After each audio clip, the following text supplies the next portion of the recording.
Bismillahirrahmanirrahim. Assalamualaikum warahmatullahi wabarakatuh. Selamat sore, salam sejahtera bagi kita sekalian. Shalom Salve, Om Swastiastu, Namo Buddhaya, salam kebajikan. Terima kasih saudara-saudara sekalian, teman-teman dari media, saudara-saudara sekalian. Sore hari ini dari sejak jam 3.50 kurang lebih saya hadir mengikuti rapat tutup tahun dari Menteri Keuangan dan jajarannya. Jadi pada hari ini jajaran Kementerian Keuangan mengikuti arus masuk uang ke pemerintah Indonesia dari perpajakan, dari bea cukai, dari PNBP, ya. Kemudian karena tepat pada waktu nanti 00, berarti tahun anggaran 2024 ditutup. Tadi saya diberi paparan oleh Menteri Keuangan pelaksanaan dari APBN 2024 dan alhamdulillah di tengah tantangan global yang penuh ketidakpastian, penuh ketegangan, penuh penekanan terhadap perekonomian dunia seluruhnya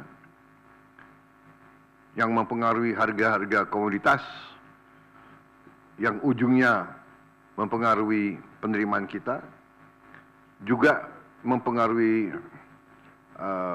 harga-harga minyak dan gas. Ternyata kita masih bisa mengelola keuangan negara dengan prudent, dengan bijak, dengan hati-hati, dan kita masih mampu untuk mengendalikan defisit kita dalam koridor yang masih cukup hati-hati dan cukup mampu kita kelola. Dalam hal ini juga saya kira ada baiknya juga saya menyampaikan beberapa hal tentang kenaikan tarif pajak pertambahan nilai PPN yang mungkin masih ada suatu keraguan-raguan atau suatu pemahaman, ya, yang tepat, sehingga saya setelah koordinasi dan diskusi dengan Menteri Keuangan dan jajaran beberapa kementerian lain, saya merasa perlu bahwa untuk menyampaikan sendiri masalah PPN 12% ini.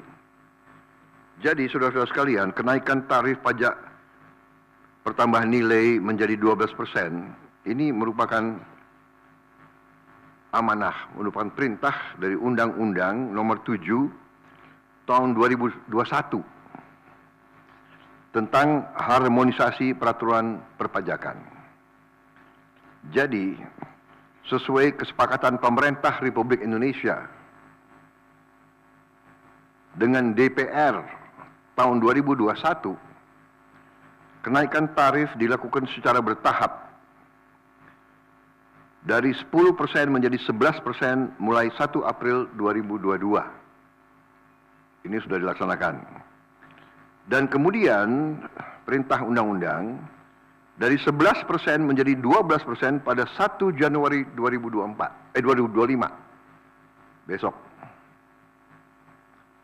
Kenaikan secara bertahap ini dimaksud agar tidak memberi dampak yang signifikan terhadap daya beli masyarakat, terhadap inflasi, dan terhadap pertumbuhan ekonomi.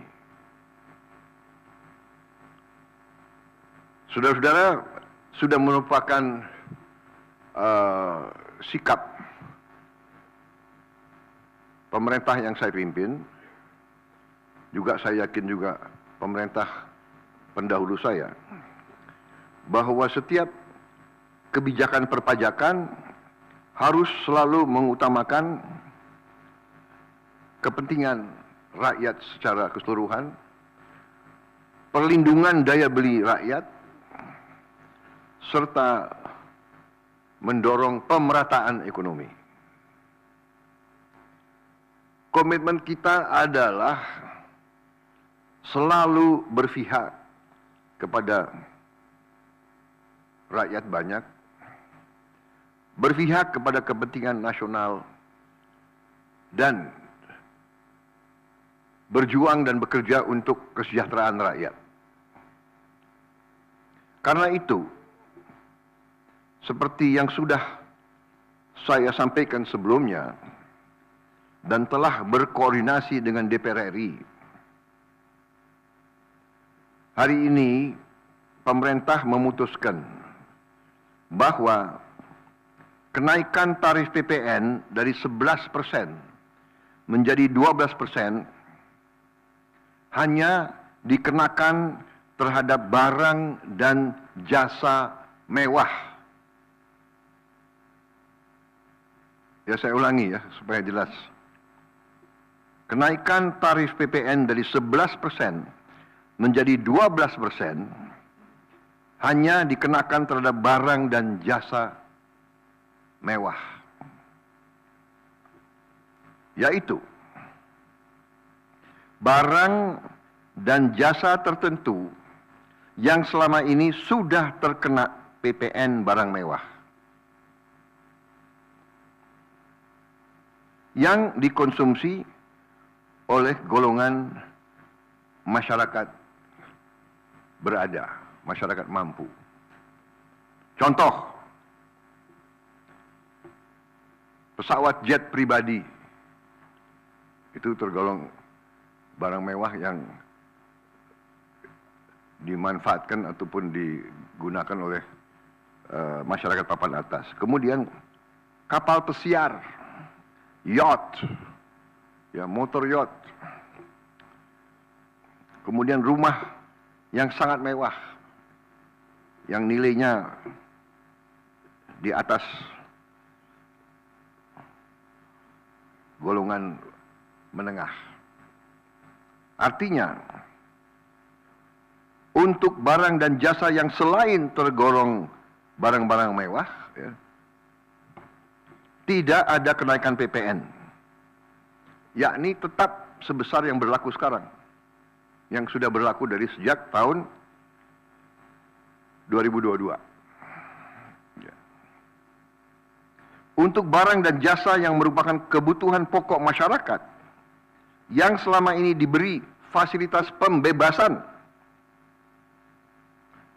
atau dikenakan tarif PPN 0%, masih tetap berlaku. Ya, saya ulangi, barang dan jasa yang merupakan kebutuhan pokok masyarakat, yang selama ini diberi fasilitas pembebasan dari pajak, ya, yaitu PPN 0% masih tetap berlaku.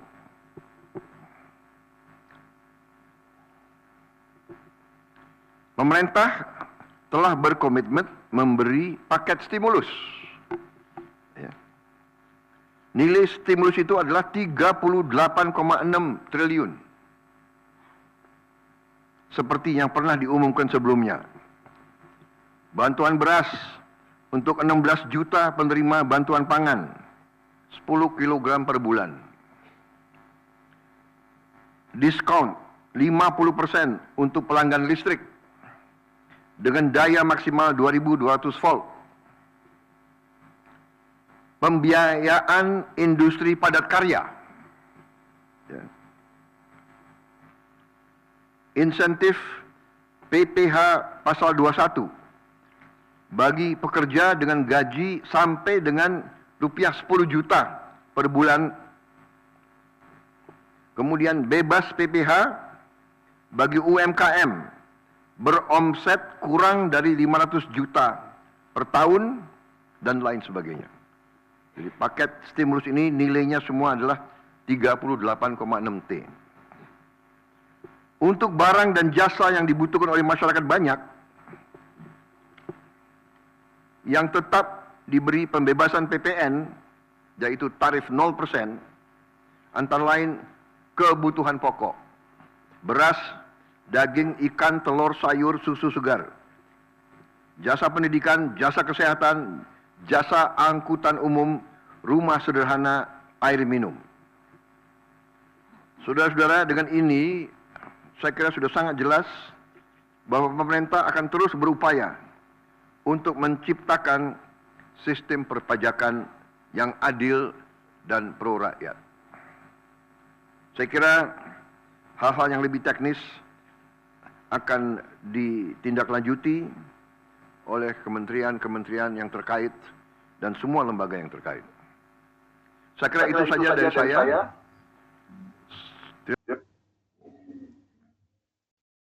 Nah,